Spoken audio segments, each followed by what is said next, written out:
We're good to go? We got mics? We're all mic'd up. Do you want to just do a quick check that mics are all... Hello? Hi, everyone. Yep. Hello? Good morning. All good. Right.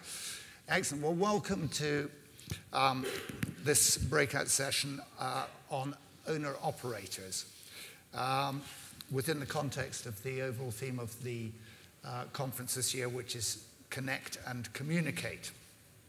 So our premise today is that in an increasingly brand-dominated market, owner-operators need to be creative and determined to compete and succeed. And the purpose of this session is really to offer up some tips to help hotel owners and indeed others interested in this space to maximize the performance of their assets in what is a highly competitive marketplace. So, welcome. My objective today is that you leave here with a few little nuggets. I hope that you will all get something out of the next 45 minutes or so. We've theoretically got an hour, but I'm sure we will not take that long. But my plan is just to set the scene for 10 minutes, introduce our panel to you, and then we'll have a question and answer. I'll give these guys a grilling and get them to respond to some questions which we think are relevant. I'd like to keep the session very informal. There will be a Q&A at the end, but if people have got a burning question that they would like to ask on the way through, then please just raise your hand and we can take it as we go. So let me start really by introducing our panel. On the left wing over here, we have Kevin Charity. Kevin is the founder and managing director of the recently rebranded Coaching Inn Group, which was previously the Bulldog Hotel Group, which Kevin launched in 2007. The rebranding to the Coaching Inn Group underlines Kevin's ambition to become the leading operator of regional hotels and inns in this country. Having built up a portfolio of pubs between 1996 and 2007, 25 in total, Kevin saw the winds of change and decided to exit the pub sector and move into the coaching inn market, which he did with the launch of Bulldog Hotel Group, which now owns 10 inns across 8 counties and which together have a total of some 300 rooms. The group today has a turnover of more than 15 million and in fact just opened its 10th site last week, in Helmsley in North Yorkshire. Kevin's aim is to develop the portfolio to some 20 hotels in the next 2 or 3 years, based up in Boston and Lincolnshire, or I guess from here down in Boston and Lincolnshire. The company has properties in market towns in Yorkshire, Leicestershire, Lincolnshire, Gloucestershire, Northampton, and County Durham. The group announced a 20 million expansion plan in January when property investment company Commer Group took a 20% stake in the business for an undisclosed sum. And this was followed in March by an investment of 4.5 million from the Business Growth Fund. Kevin and his business have a clear strategy for acquiring high-quality coaching inns in busy market towns and revitalizing them in order to compete against the backdrop of ever-improving F&B and accommodation offers across the UK. This experience puts Kevin right at the heart of the independent hotel sector, operating a range of small and medium-sized businesses, many of which have to compete with branded operators. Kevin's insight into how to do this effectively should be of real value to the session. Also, with food and beverage being a very key aspect of their business, his insights in this area should also be invaluable. Next up, we have Brenda Collin. Brenda is the regional director for UK, Ireland, and the Nordics, and recently has also taken over responsibility for Holland for preferred hotels and resorts. Brenda manages a portfolio of 31 properties ranging from the Bentley and the Beaumont and the Mee hotels in London to the Scotsman Hotel in Edinburgh, Ellenborough Park and Lower Slaughter Manor in the Cotswolds.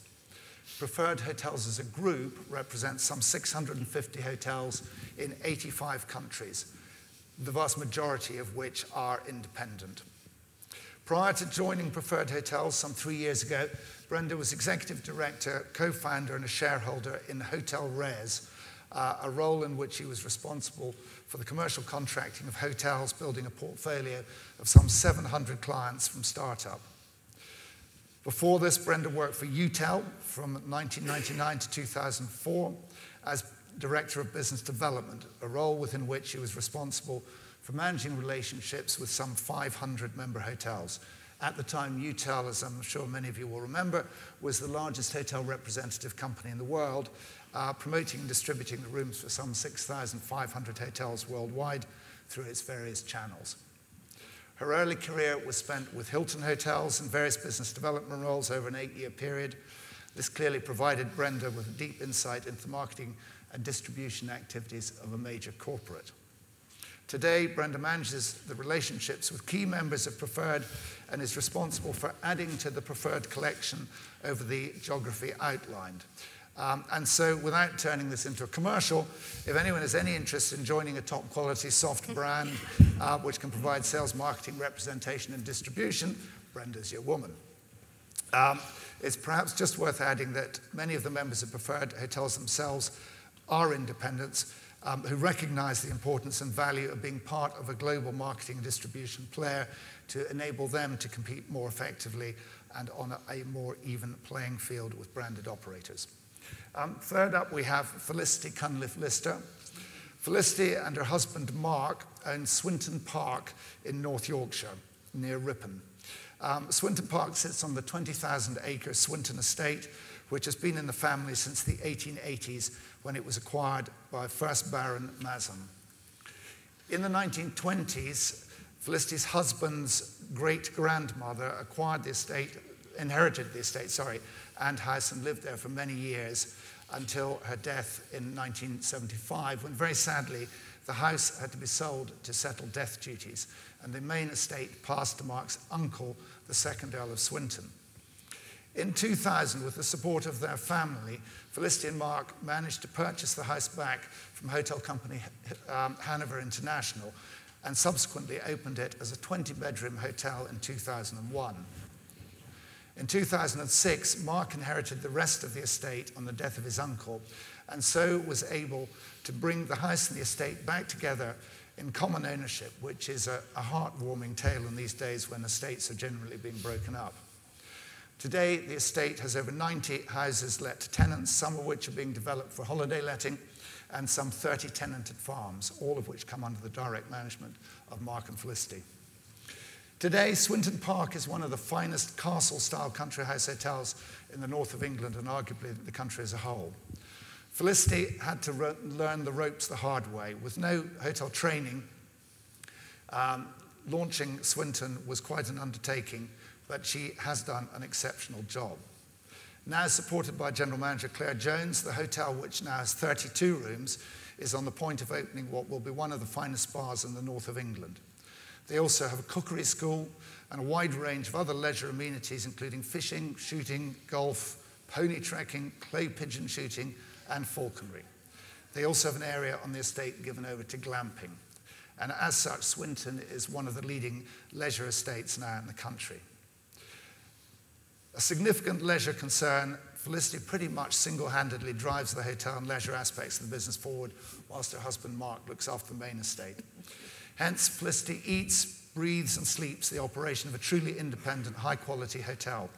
Winners of many local and national awards, the 4 Red Star Hotel is a beacon of quality and a fine example of what can be achieved as an independent when you get it right. And finally, Ricky Kapoor, who I suspect many of you know. Ricky and his brother Sheetal own the Edinburgh collection of hotels. They have built the collection of 4 hotels over the last 10 years or so, and today the collection consists of the Howard Hotel, the Channings Hotel, the Waverley Hotel, and the Holyrood Apartments, which is an apart hotel in Edinburgh, and hence the Edinburgh collection was formed. In addition, Ricky and his brother own Europoint, which is a large commercial office development in London, and a very famous and very fine Blackfriars wine bar, which I can heartily recommend. Ricky has a background in hotel sales and rooms distribution. He was previously chairman of the Apartment Sector Committee and the Partners Committee of the Hotel Booking Agency Association.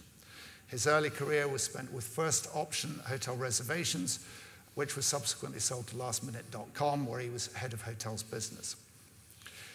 Ricky is also involved in a wider family hotel business, Palm Holdings, which operates a further 6 hotels internationally, all of which, interestingly enough, are branded, and brands which they operate under include Express by Holiday Inn, Courtyard by Marriott, Travelodge, and Choice International.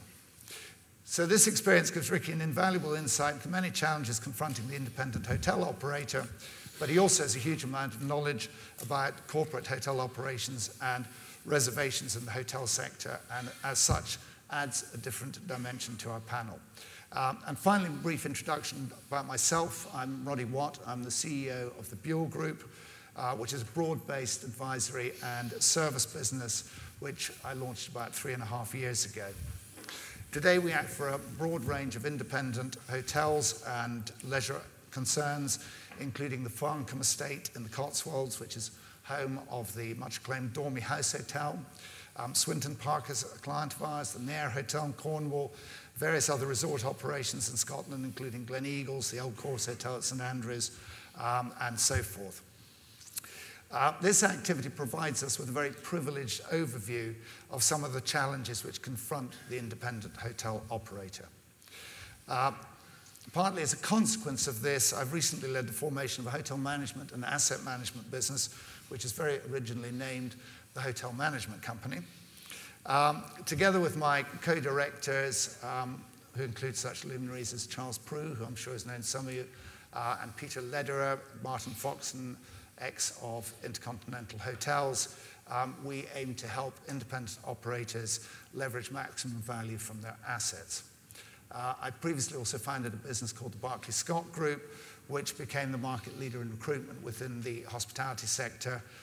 And having floated that business in 2004, I exited in 2007. But again, we used to recruit about 1,000 executives each year across the UK, and so this again provided me with an invaluable insight of the very many challenges facing hotel operators, both independent and corporate. So that's us. So I offer up my panel today for your examination. I hope you'll find the various insights into operating and marketing independent hotels of real value this morning. And so back to our topic, which is, in an increasingly brand-dominated market, owner-operators need to be creative and determined to compete and succeed. Simply put, it's extremely hard for independent hotels and hotel operators to compete on a level playing field with large branded operators, which by definition have a great deal by way of systems, structures, infrastructure, and whose buying power puts them in an enviable competitive position. Whether the challenge may be selling and distributing rooms, a field which has rapidly become more complex and sophisticated, as we've heard in various other sessions, and indeed expensive, or how to build and lead teams, or how to develop high-class food and beverage offers that appeal to and attract a broad client base, both from within a hotel and from without, the challenges are endless. So to make the session as accessible as possible and as useful, I thought it would make most sense to spend a bit of time in each of 3 key areas: operations, food, beverage, rooms and leisure, sales, marketing and revenue management, and leadership and people management. If people would like to know anything about financial management as it relates to the independent operator, or indeed development within that sector, please also feel free to ask questions. I've deliberately left technology out of today's session, as I think there's plenty more technology in other sessions over the course of the conference. But again, if you've got any burning questions you'd like to ask on that subject, I'm sure the panel will be very happy to respond. So let's start with sales, marketing, and revenue, which I think is a topic that all of our panel knows something about. So let me fire off a question at Ricky in the first instance, because Ricky's always got a lot to say. My challenge is going to be keeping Ricky quiet today, but anyway. So Ricky, in relation to sales, marketing, and revenue management, what are your biggest challenges that you face today? I think, obviously, as an independent hotelier, getting access to the right kind of salespeople. They are expensive, you know, and the people management aspect is you want to find the right kind of salespeople to, I mean, we've got a very eclectic group. And it's them with the expertise and the knowledge that can actually sell all the products. We work with a lot of distribution channels, and the problem with the distribution channels, they can be extremely expensive. So you also you want to manage that very carefully. And, you know, we get approached all the time, you know, can we get involved in XYZ promotions? And it's managing that, because actually you don't want to, it's easy to fill the hotels up, but it's about getting the right kind of rate.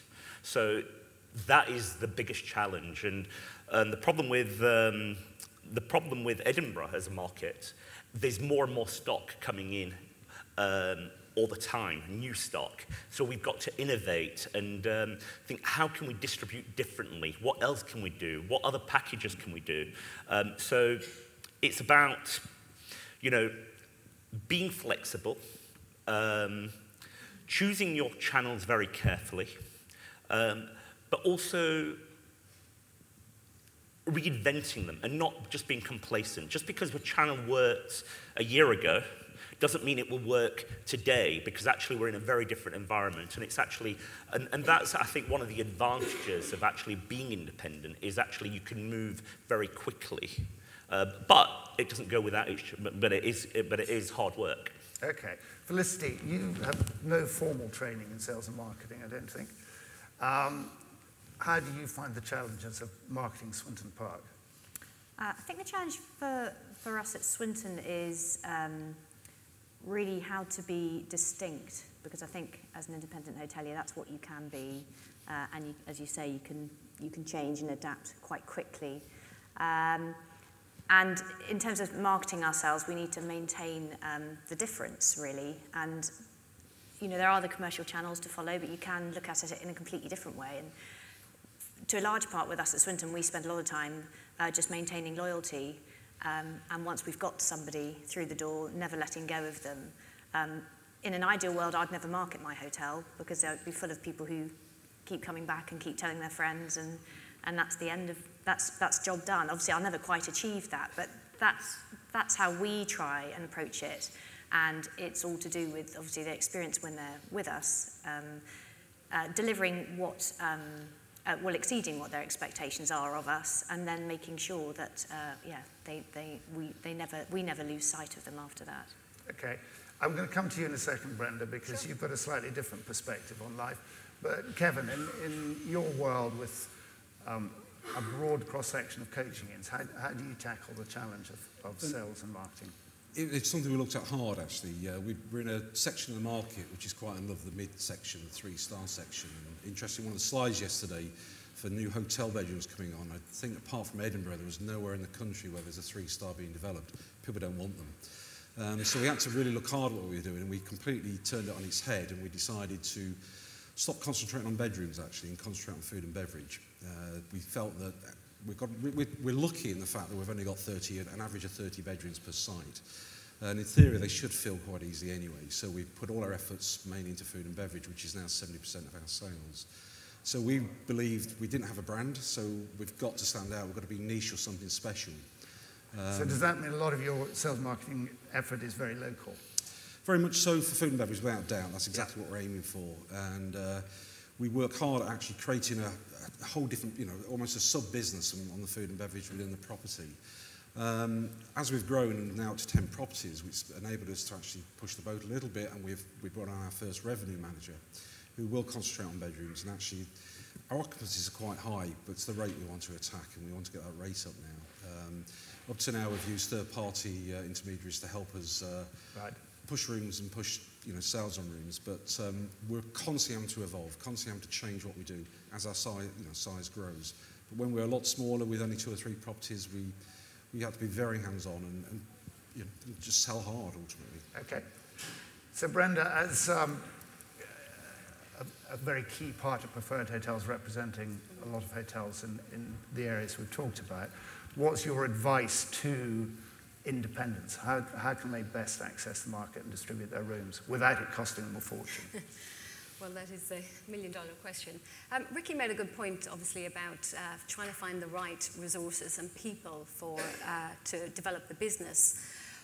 Independent hotels would come to Preferred because we have the largest soft brand in the world, and because of that, we have a large infrastructure of resources available to independent hotels. Whether that's sales resources, people on the ground, TMC partnerships, etc. So they rely on Preferred Hotels to help them, not just in the corporate sector, the leisure sector, and the MICE sector as well, in order to develop the business. It certainly is a challenge. Okay, thank you. So, Ricky, what do you see in relation to sales, marketing, and revenue management? What do you see as the key pitfalls? The potholes that people should try and avoid? Well, obviously, the biggest pitfall is, you don't want to just sell for the sake of selling. You want to pitch carefully because it's about getting value.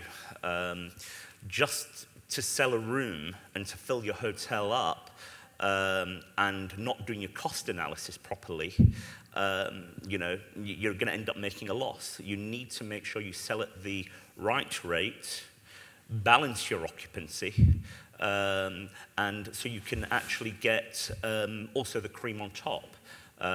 So I say the biggest pitfall is selling too cheaply. Okay. So, Kevin, can you give an example of one thing you've done in the sales and marketing arena that has been particularly effective? We've grown out, like a lot of people use a database ultimately, and we've pushed that hard. We've pushed bringing the data in hard to actually get as many as we possibly could. It's interesting how things have changed in 5 years. 5 years ago, we were using a lot of the deal sites to fill dead space and empty space, especially through the winter months. We've no need to do that any longer. I think it's because we've actually started to build the database up and we've got a direct link with our customers. That's why the connect and communicate. Absolutely, and that's why we chose in the end to rebrand this year as the Coaching Group. We felt the name Bulldog Hotels was trying to punch above its weight. We felt people understood what a coaching was better if we simply called ourselves what it says on the tin ultimately. That's worked for us without doubt, and we've created a small marketing culture, I guess, that's we've started to get a lot of brand loyalty. Listening to the brand stuff yesterday and that added value, it's very hard to argue against that, and I certainly don't. I mean, ultimately, if you haven't got a very distinct offer, brands make absolute complete sense, and I think if we were trading in arenas where we've got a lot more competition than we have, without doubt we'd be looking to associate to a big brand, but we intend to create our own softer brand and push that forward. Felicity, have you done anything at Swinton which has been particularly successful? I was thinking of all the pitfalls. Success. Well, tell us about pitfalls, if you like, if you've got a few more of those. Well, that was what I was considering. I was just picking up on your point. Yeah, don't sell rooms too cheap, but also don't chase that rate too hard. I think we've learned that in the last few years. We adopted a policy which was to focus on achieving the highest possible rate we could for our rooms and pushing that rate up. And actually what happened was we maintained overall revenue, but occupancy dropped. And when occupancy drops, you lose all your additional spend. So then food and beverage dived. And actually, we were no better off at all. And we would have been better off selling more rooms at a lower rate and then getting all the incremental spend that goes with it. I mean, I suppose that's where the brands are fantastic. They've got huge revenue management teams, and it's getting that right balance. As independents, we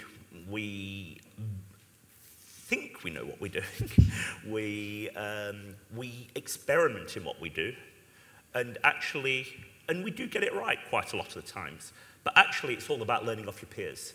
And, we engage with others, we communicate with others, because we don't necessarily have the resources if we're not connected with a soft brand or a brand. But what we do have is we have events like these, the conferences, associations and networks like Bull, to actually engage, learn off our peers. And I think that works wonders for us, because that actually means we actually get that intelligence, that knowledge, because we're actually engaging. If we were just an independent operator feeling, I know everything what I do, it's all great, and you sit in isolation, you will not flourish. You have to engage what is out there. Okay, Brenda, without giving you a sort of platform for a promotional here, what does a soft brand bring to an independent operator? Well, a soft brand allows hoteliers and owners to retain their independence, allows them to control their asset, and gives them the freedom to manage that guest experience. So we don't dictate to hotels what they have to do. We communicate, as Ricky said, we support.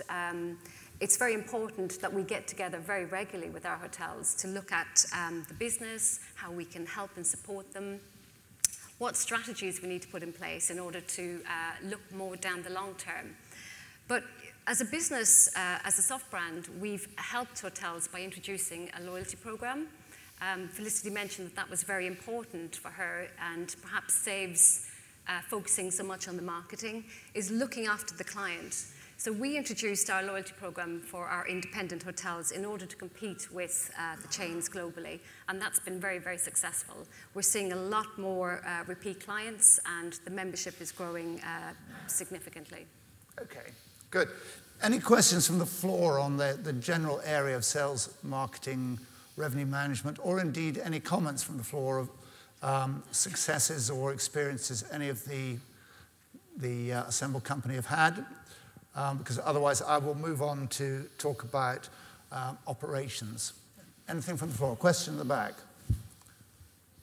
I don't know, do we have a microphone, or do we just have to shout?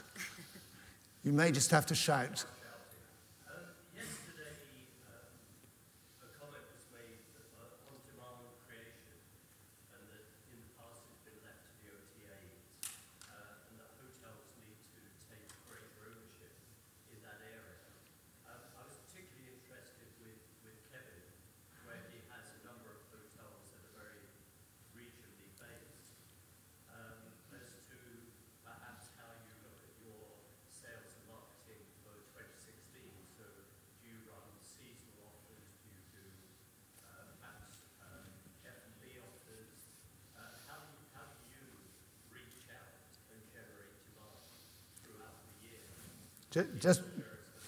Just before you answer that, can I just ask who you are as well?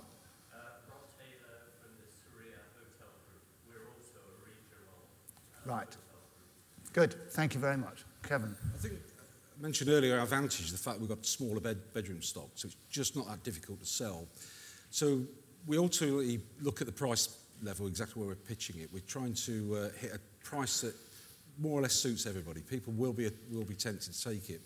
We don't, although we're looking at next year, we look at seasonal offers, especially during the winter months, where we're trading somewhere like in Gloucestershire, which is in the Cotswolds. It dies a death fundamentally in November, January, February. So we'll always look at 12 months in advance, putting those deals forward to put out to our own database to try and fill that space. The truth is we don't work too hard actually looking that far ahead. We're more about reactional now. The other thing we simply do, if we think we can pitch our price correctly, we then try and upsell. So ultimately, if once we've got a booking taken, we will try and upsell to upgrade a room. If it's a romantic package, try and push the second night if we can, especially at weekends. We put all sorts of dinner, bed and breakfast, obviously, offers on, but make them very attractive ultimately. So we don't plan that far ahead, probably only up to 12 months at any time. But I think it's the fact that we've got confidence that we've not got a massive amount of bedroom stock. We don't panic sell really, and I think that's the advantage of being a smaller operator with smaller bedroom stock as opposed to some of the bedroom factories ultimately. It's not all about bedrooms for us, fortunately. Hence, our focus on food and beverage really. Okay. Are we allowed to ask what your occupancy is across the group on an annual basis? Yeah, we hit 78% occupancy at the moment. 78%. Which for regional, I'm totally happy with. I did mention we've just brought on our new revenue manager this year, and we're hoping to see a rise in that, simply because she has more sophistication than I've been able to put forward myself. Just far more experience than I've got. Okay, good. Any other questions on sales and marketing that anybody would like a response on? Okay, well, let's move on and talk about operations. Now, operations in terms of food and beverage, I'm thinking of particularly here, but obviously there are various other aspects of operations, not least rooms and leisure, but rooms tends to come back to the question of distribution and so forth. But let's just talk a little bit about food and beverage. Kevin, you've already said that food and beverage is a critical part of your operation. 70% of your revenues are derived from F&B. Felicity, I'm guessing at Swinton that F&B is a significant contributor to your revenue lines as well. What is the balance? What is the mix between rooms and food and beverage as a matter of interest? Well, I mean, in our case, in our location, there's nowhere else to go. We really do have a captive market, but that doesn't mean we can ever really sort of afford to rest on our laurels. So nearly everybody who will stay with us will expect to dine. The difficulty we have is for anyone wanting to stay for 2, 3 or longer, more nights, is that you then face a challenge of being able to offer them something different every night of their stay, which is why we're building a second restaurant, because that's really our biggest challenge there. But we don't have much business from out of. But you've evolved your offer as well, haven't you? Because you now have your cookery school. True. Yes. How does that work, and what's the effect of that? The cookery school itself actually doesn't generate or contribute an enormous amount in terms of revenue, but it's done a great deal for us in terms of just profile. It really has put us on the map, and if I ever look at my most popular or most prolific Google searches, people are quite often finding us with the words cookery school, even though that doesn't necessarily lead to a booking. And it's just been a useful kind of beacon. It's in terms of creating the sense of it being a foodie destination. I think having a cookery school is certainly is a great contributing factor to that. Good. Ricky, all your hotels provide food and beverage? Apart from obviously the Hollywood Apart Hotel. Yep. I think for ourselves, being in Edinburgh, I think we provide food and beverage offering because we have to, to maintain, the corporate clientele. It's something that we have to provide. That sounds like you don't really want to provide it. To be honest, I see it as a cost to the EBITDA. It doesn't, can it give added value? When you consider your GPs and you consider your, the table linen costs, you consider the staff costs, the waiting costs, to do it properly, you want to provide a fantastic service.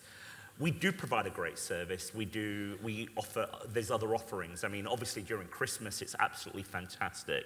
But you need that continuity of service throughout the year. And to provide that well, you really need to have you need to market it separately. Edinburgh being a city centre, all the hotels being in city centre in the city centre, there's a lot of food and beverage offering.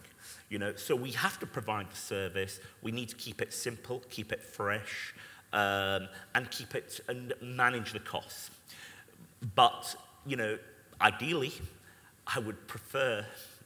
Please don't quote me, probably tweeting, running a bed factory, because that's where I see, the true contribution to our EBITDA. Okay. Kevin, at a very practical level, you've got 10 hotels in provincial cities. Food and beverage is a big part of your business. I'm assuming, therefore, that you're appealing not so much to your residents, but to the external market. Yeah. At a practical level, how do you connect and communicate your food and beverage offer to that market? We try and create something that's got a bit of a wow, ultimately. Word of mouth is always the best communication. We want people talking. Our guest conversion to eating isn't massive, isn't high. So we're very reliant on local market for our food and beverage, but we're not scared. Some of the coachings we've taken on, the typical, they sit there with a restaurant, tablecloth, leather-bound menus. We immediately take it away. We're not scared of changing the space. For instance, there was quite a large reception and lobby area. We put the reception in a very small room and actually created that into a far bigger dining area and more food and beverage, better environment. We're putting a lot of private dining in. We tend to put them in a pod fashion, as within the main area. We'll probably surround them in glass. We're getting a lot of private dining now coming through, and so it becomes not a party venue, but it actually becomes somewhere where you can just go for two of you to dine, but at the same time you will go for a celebration as well. But it's purely given a wow factor. We're really pushing the casual. It's casual all the way. One of the speakers yesterday mentioned about the urban kind of feel that the Millennium customers are looking for. We're not quite urban, it's posh urban, I guess you could call it. But Right. we'd like to think, we're offering something completely different to everybody else on the high street. But usually, because we're on the high street or marketplace, we have a fair, reasonable amount of square footage. Yeah. The bigger we can get, the better, actually. And we're not scared of even, for instance, changing function space. If we've got a function room which actually fundamentally isn't working, maybe it's just a bit too small. Yeah. We'll create a better food and beverage area in that space. Okay. Brenda, again, you come with the world from a slightly different place, but you've obviously got a lot of independent hotels, many of which have very fine food and beverage Yes. outlets and offers. How do you package up food and beverage within the offer to the marketplace when you're effectively promoting your members? Well, our hotels would predominantly through the distribution systems focus more on the rooms revenue than the food revenue, but they get creative by utilizing the loyalty program. So it's not just about redeeming vouchers on the room side. They can actually gain points if they're dining in the restaurant or using the spa, and then converting those into vouchers for hotel stays. Right. So we're pretty much more focused on the room side than the food and beverage, but of course we are heavily involved in the MICE side as well, so the whole package of a 24-hour and pushing that out to our databases. Okay. Have any of you got any hot tips of things which you've tried in the last period which has worked particularly well, or anything that you've done which hasn't worked particularly well? One thing we're doing is, part of this private dining is to push it for sharing. So we'll actually do, for instance, on a Sunday, a roast dinner, where literally the family arrive and they carve their own meat at their own table, which has gone down particularly well. It's not major business, but what it does, it creates theatre. And of course, theatre gets everybody else excited. So that's been something that's created a stir, created word of mouth again, created that communication. It's gone down quite well. Yep. Okay. Felicity, have you done anything interesting? Afternoon tea at the moment is the flavour of the month, isn't it? So yeah, we're not the first to do it, but we've actually stopped doing, at the moment anyway, weekday lunches, and we just run afternoon tea from, well, whenever people, 12 o'clock onwards, and that's been a success, yeah. Yeah. It's interesting to say that the afternoon tea actually market slightly changed as well. We're starting to find we're getting, for instance, hen parties coming for an afternoon tea. The tradition of going out and getting slaughtered in the evening starting to tame down a little bit. But we're getting a lot of different kind of people coming for afternoon tea, and that's the point. I think is that market is moving into all sorts of different arenas, which is great. It's open to a broader base of people, really. And I concur. It works extremely well. And just on the room side, we get asked a lot about how can we sell our suites, how can you help us promote suites? And we do have a suites program that we push globally. But one thing that's worked very well for our hotels in London at the moment is just slightly changing the wording or the perception of what that guest is buying. So rather than saying it's a junior suite with all of the descriptive content, is change it slightly to call it maybe a classic executive or something that feels a little bit that the corporate clients don't feel that they're perceived to be buying the top category room. So just a little tip there. No, interesting. That's been very successful at the Wellesley in London. Good. Any questions of the panel of a food and beverage operational nature? Yes.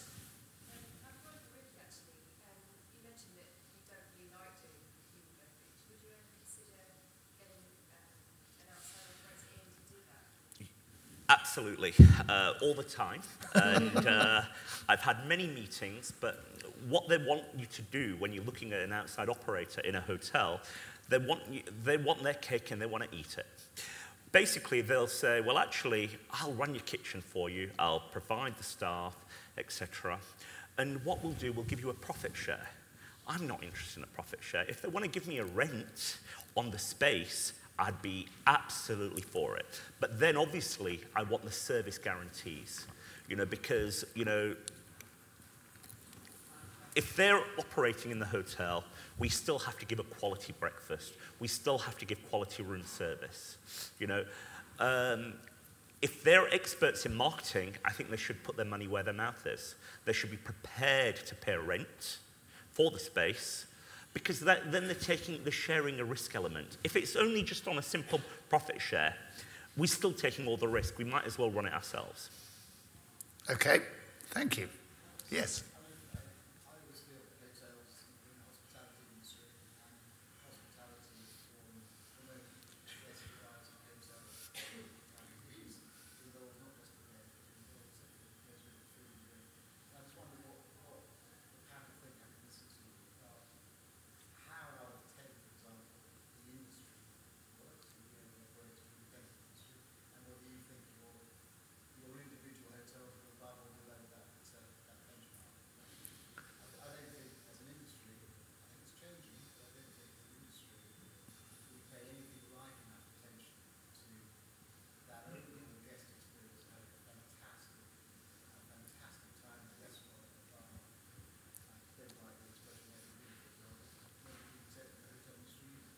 Okay.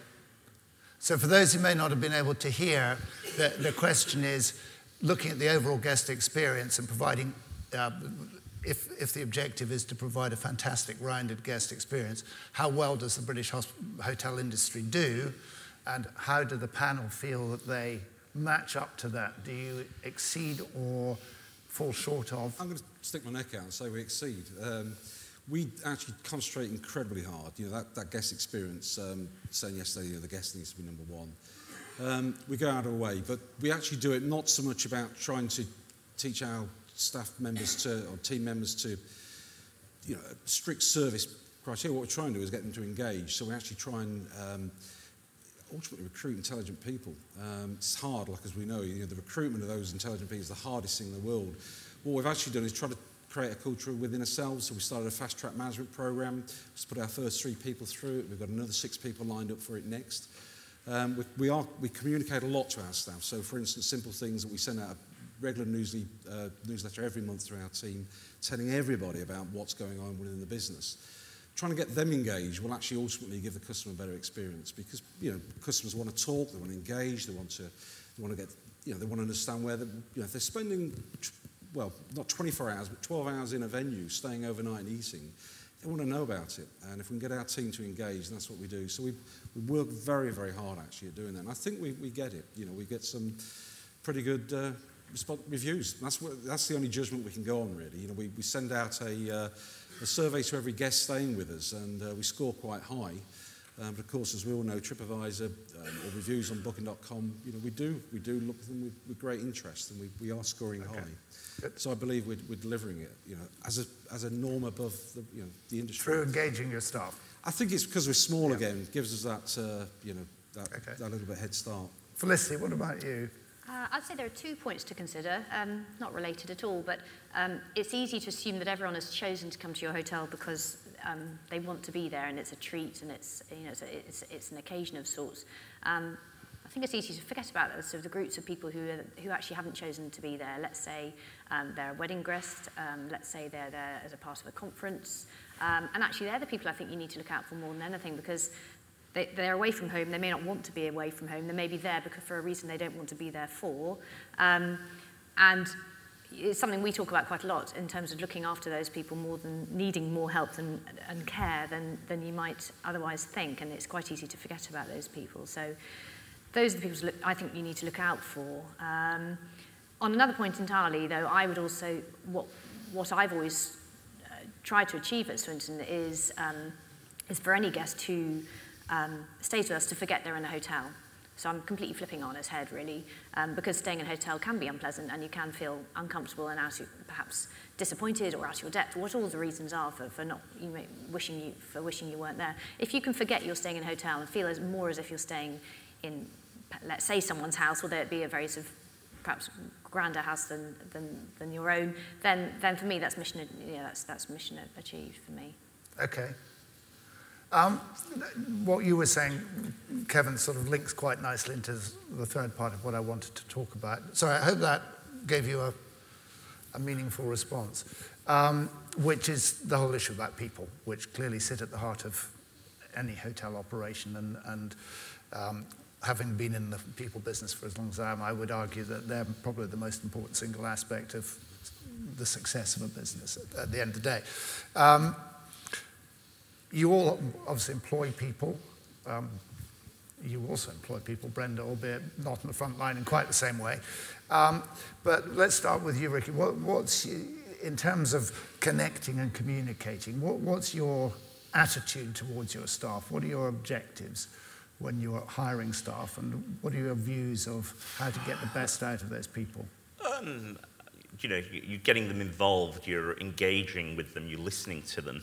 I think training is extremely important. I mean, I can recall, you know, what I love about the people within the business is when we first took on the old Waverley Hotel, we've still got a number of staff members, and in fact I can recall one of the waitresses. She's now our operations manager at the old Waverley. And what I love is when you see your staff develop. Equally, if I can't develop them within our organisation and they go elsewhere and they've got a better job, they've enhanced their career, I find that wonderful because we then communicate with them further. They may come back to us. They've learnt, they've got some new experience. So I think, you know, involving your team, trying to develop them, I think is our responsibility. Okay, how do you, I mean, you touched on it, Kevin, but how, Felicity, do you encourage your staff to engage with the guest and create the communication and the connection with the guest? We try and encourage a sort of a formal yet relaxed environment. It's very difficult to really put your finger on quite what that amounts to, but it is something our guests do pick up on. So all our staff are encouraged to speak to guests at all times, and we do run a very sort of rigorous guest history file for every guest, which I think works in the sense that our staff understand that every bit of information that guest tells them, be it the name of their dog or their child's birthday or their favourite newspaper, that all matters. And I think they pick up on the importance of that because that feeds into our system, and it means when the guest comes back again, that's all remembered. And it's the staff who get thanked for that, and they get, you know, I think they pick up on that and realise the importance of it. Okay. Brenda, you lead a team of people across the UK and Scandinavia and Holland and that. I suspect one of your frustrations is that you develop people and then they move on somewhere else to one of your competitors. But sure. What's your approach to leadership in terms of engaging your team? Because one assumes your customers are hotels rather than sure. necessarily the guests. But, yes. but what's your approach to engaging your team? Well, I guess I have two teams. I have the team that work for Preferred and also the team on property. So it's a dual responsibility. Within Preferred Hotels, we certify all of our revenue managers, so they have to go through a very rigorous training program, which takes 12 months, and every year they have to be recertified. Because we use the Sabre system, the CRS, that certification is available to any hotel that has, that's using that system, so you can put your own staff through that program. The other side of it is obviously retaining the people on property. Sorry, just on that. So people here who have got hotels, they could put their staff through courses which would enhance their Indeed. Knowledge of revenue yes. management. So the Sabre system allows staff to self-certify, so they can actually go through a program of webinars that allows them to be educated about the system, and they have to complete the whole course in order to get a certification. Okay. So our staff achieve that, plus more, and we obviously recertify them every year because they're learning about issues in the industry. But any hotel that's using the Sabre platform can certainly adopt that on property. We do have the challenge as well of investing a lot of our time in people in the market, and then they move on. So hopefully, you know, we get them to a stage where they have learnt tactics that they can use in other properties. But it's definitely a challenge that we have ongoing all the time. Okay, and would it be fair to say, just generally question the panel, that connecting with your guest really relies on connecting your staff to your guests, and connecting with the staff really relies on communication, coming back to the theme of the conference? If you take that premise, what do you do at a practical level, day to day, week to week, to connect with your staff and to communicate with your staff to keep them abreast of what's going on? I mean, for me, I fundamentally see it's now my main important part of the job I do, actually. That's, you know, we've got to 10 units, 10 hotels, 10 inns. To grow, we've got to try and keep the culture. So my job role has almost shifted to actually be that culture ambassador as such, to keep that going. So ultimately, at the moment, 450 employees, staff members. Every new person who joins, I personally email, let them welcome on board, tell them a little bit about the company, what we do, who we are. I spend 4 days out of the week in sites, always, touring, you know, visiting, speaking, constantly introducing myself to anybody I've not seen before, keeping that going all the time. As I say, we put out a newsletter all the time. We're just about to launch an app to actually, more like a push information ultimately. So a bit like Facebook, you'll see there's a, you know, there's a message there, they can open it up and it'd be something, just keep communicating what we're doing. It's getting more and more important. We're using technology. Don't want to go into technology too much, but we're using it more. But just simply talking to people. But empowering them, telling them to be the hero. Tell them we run a program each month called Hero of the Month. So ultimately, every site will not always, but usually nominates a Hero of the Month, somebody who's done something that's outstanding. And we try and encourage that thought that they're not just a chamber working in housekeeping or working in a kitchen porter or whatever their role is. They're actually helping run the coaching group, and that's what we try and promote. And it's working fundamentally. We're getting a lot of response. We've still got a very, very, engaged level of team members, really. Good. Okay. We're sort of closing down towards the end of the session. Are there any questions that anyone would like to throw at the panel on anything that's been touched on, or indeed on anything else?